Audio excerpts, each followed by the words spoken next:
Salut à tous et à toutes et bienvenue dans votre canal Be in Math.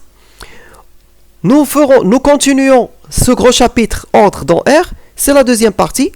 Et au programme de la deuxième partie, vous avez un rappel sur l'encadrement, puis on va introduire la notion d'intervalle, on va la connaître, on va faire sa connaissance et on va voir comment les intervalles interagissent entre eux et comment ils...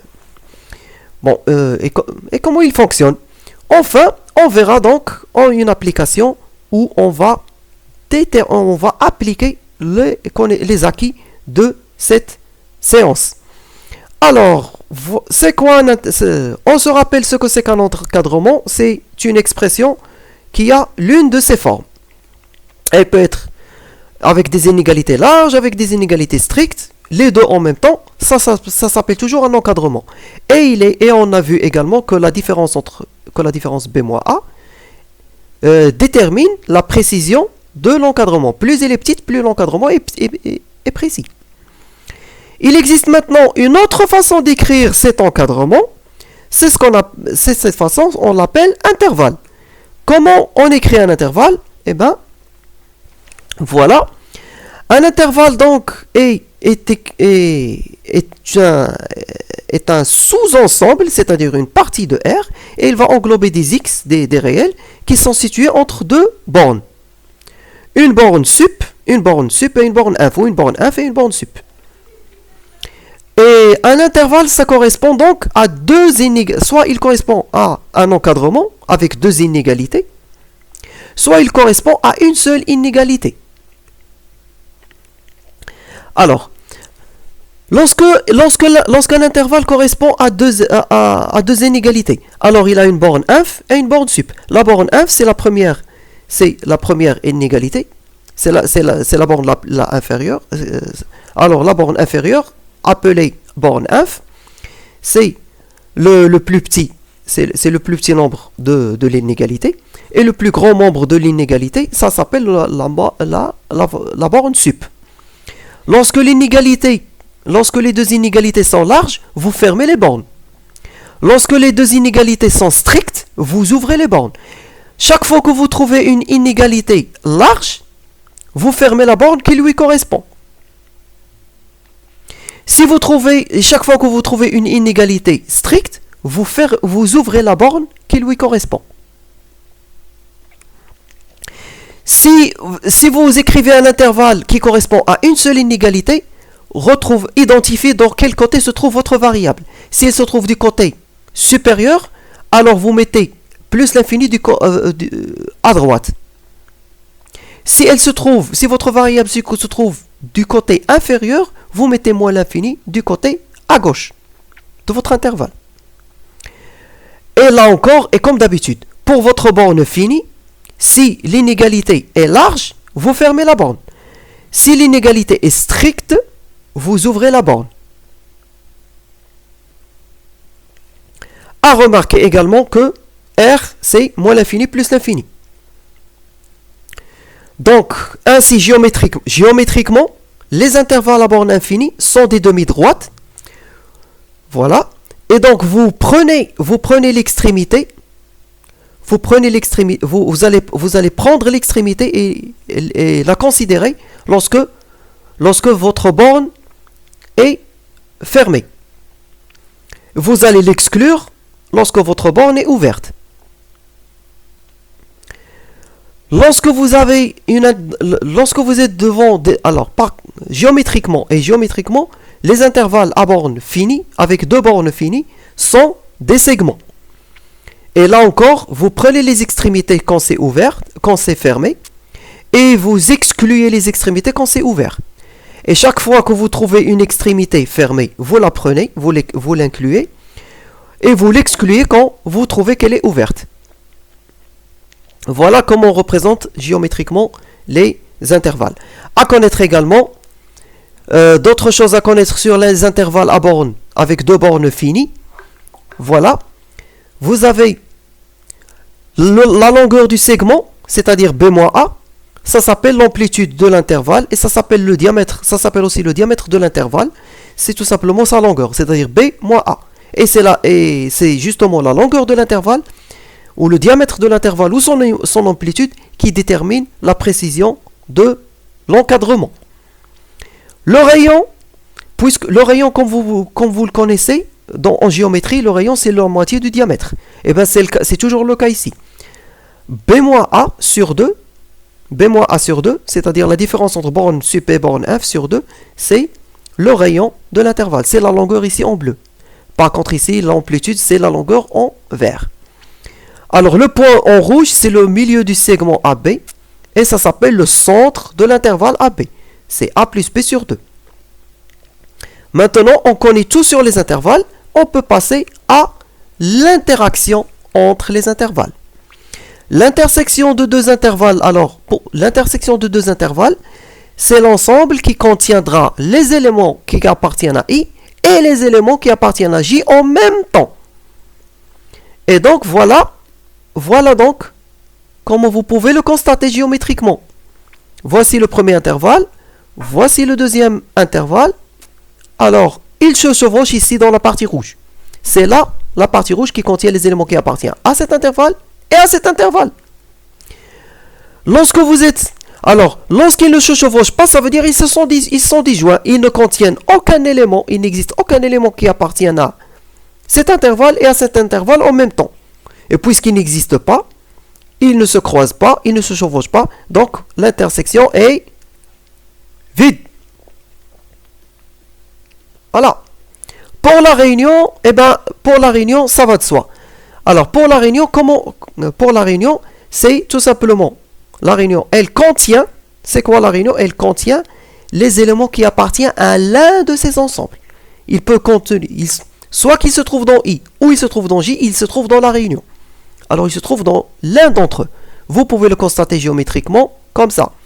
Voici le premier intervalle, et voici le deuxième intervalle. Pardon, là c'est ouvert. Voici le deuxième intervalle. Il se chevauche, oui. Mais quelle est la réunion? Quelle est la réunion de cet intervalle? C'est une forme d'addition. Alors l'intersection, c'est une forme de soustraction d'intervalle. La réunion, c'est une forme d'addition d'intervalle. Alors, vous ajoutez cet intervalle à cet intervalle. Alors, vous commencez de la plus petite borne inf et vous terminez dans la plus grande borne sup. Voilà pour l'intersection et la réunion. Maintenant, c'est le tour de l'inclusion. Quand est-ce qu'on peut dire que I est inclus dans J? Si on prend n'importe quel élément de I, on le trouve dans J. Autrement dit, l'intervalle J va englober l'intervalle I, il va contenir l'intervalle I. Et I, par contre, sera contenu dans l'intervalle J. Alors, vous pouvez le constater comme ça. Voici le premier intervalle. Et voici le deuxième intervalle. Alors, comme vous pouvez le voir, il est inclus, il est contenu dans l'intervalle en vert et contenu dans l'intervalle en bleu. Et donc, on peut considérer que l'inclusion est une forme d'ordre, une forme de la relation d'ordre. Alors, l'intervalle contenu dans l'autre est le plus petit. Et l'intervalle contenant l'autre, c'est le plus grand. Alors, J est plus grand. On peut dire que l'intervalle J est plus grand que l'intervalle I, puisque I est inclus dans J. Alors, quand c'est le cas, lorsque I est plus petit que J, lorsque I est inclus dans J, l'intersection des deux intervalles sera l'intervalle le plus petit. Et la réunion des deux intervalles sera l'intervalle le plus grand. C'est normal. Et c'est évident. C'est normal et c'est évident. Donc, maintenant, on passe à l'application puisqu'on sait ce que c'est que les intervalles et comment ils interagissent entre eux. Alors, dans ce cas, pour voir quelle est l'intersection entre 3, 4 et 2, 7, c'est-à-dire vous allez soustraire cet intervalle de cet intervalle, ou le contraire, c'est-à-dire vous cherchez une région où ils se chevauchent. Vous pouvez vous faire aider par l'axe. Alors là, comme vous n'êtes pas obligé de tracer avec une échelle précise, vous mettez tout simplement vos points dans l'ordre précis, dans l'ordre tel qu'il est. Le plus petit, c'est -3. Quel est le deuxième? C'est 2. Vous les ordonnez. Quel est le troisième? Donc, ça sera 4. Et enfin, ça sera 7. Et vous mettez, vous coloriez vos deux intervalles. A exclure 3, A exclure 4, voici votre premier intervalle. A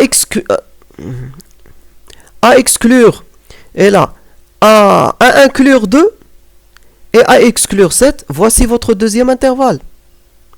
Où est-ce qu'il se chevauche? C'est ici. 2 inclus, et 4 exclus. Et 4 exclus. Donc voilà. Donc, et 4 exclus. Donc, la réponse, c'est tout simplement l'intervalle de 4. C'est la région où il se chevauche. 4, puisqu'elle est exclue du premier morceau, donc vous n'allez pas l'introduire dans l'intersection. Parce qu'elle n'appartient pas à l'un des parties. Voilà. Maintenant, vous passez. Pour l'autre, vous n'êtes pas obligé de vous faire aider par l'axe, tout simplement parce que la borne sup ici est inférieure à la borne inf ici. Alors, il n'y a aucune chance que ces deux-là se croisent. Là encore, 5, 9. Là, pour la réunion, vous prenez la borne la plus petite des deux bornes, alors c'est 4. Puisqu'elle est fermée, vous la gardez fermée. Et de l'autre côté, ça sera la borne la plus grande. Alors 9, vous la mettez, puisqu'elle était ouverte, elle reste ouverte. De même ici, moins 5. Alors pour la réunion de ces deux intervalles, la borne la plus petite, c'est moins 5. Moins 5 est plus petite que moins 3. Elle était fermée, elle reste fermée. Donc, et la borne la plus grande ici, entre moins 2 et plus l'infini, bien sûr, c'est plus l'infini. Alors, et plus l'infini, c'est toujours ouvert. Voilà donc pour la résolution de cet exercice. Et voilà. Donc, on s'est fait vous pouvez vous faire aider aussi par ces astuces. Alors, comme vous pouvez le constater, c'est ce que j'ai mis ici pour ne pas utiliser l'axe. Alors, puisque B1, puisque la borne sup ici est inférieure à la borne inf, de l'autre côté, alors mes deux intervalles sont disjoints. Je déduis que mes deux intervalles sont disjoints. Par contre, si la borne sup du premier intervalle se trouve à l'intérieur du deuxième intervalle, comme le cas ici, alors je déduis que mon intersection, c'est la borne inf du deuxième intervalle et la borne sup du premier intervalle. Pour la réunion, je prends la plus petite des bornes inf et la plus grande des bornes sup. Ce sont là les bornes de ma réunion. Ça, c'est pour le cas de chevauchement. Sinon, si pour le cas disjoint, vous ne faites pas ça. Pour le cas disjoint, vous trouvez un premier intervalle qui se trouve ici, dans votre axe. Alors, sur votre axe, votre premier intervalle se trouve ici. Et votre deuxième intervalle se trouve là, par exemple. Et peu importe la nature des bornes. Alors, comme vous pouvez le voir, vous ne pouvez pas... La réunion, elle reste écrite comme ça. Vous ne changez pas, vous ne modifiez pas l'écriture de votre réunion, vous ne pouvez pas la simplifier. Parce que tout simplement, il ne se chevauche pas. Vous ne pouvez pas prendre borne inf, l'inférieure, la plus petite des bornes inf et la plus grande des bornes sup, parce qu'il y aura tout simplement des éléments qui ne se trouvent ni là, ni ici, ni ici. C'est ça là pour la réunion. Sinon, pour l'inclusion, tout simplement, il faut vérifier que votre premier intervalle se trouve à l'intérieur du deuxième intervalle. Tout simplement, la borne inf va se trouver ici, et la borne sup va se trouver également ici. Va être la borne sup plus petite que la deuxième borne sup, et la borne inf et la borne inf, la première borne inf sera plus grande que la deuxième borne inf. Si ça s'est réalisé en même temps, alors I est inclus dans J. Voilà, c'est tout ce que j'ai à vous dire aujourd'hui. Merci pour votre attention. Si vous avez aimé ce contenu, likez et partagez pour nous encourager à nous faire connaître et pour nous aider à nous faire connaître. Likez pour nous encourager et partagez pour nous aider à nous faire connaître. Commentez, vous avez une question, donc posez-la en commentaire, je vous répondrai. Vous avez une remarque, mettez-la en commentaire, je consulterai.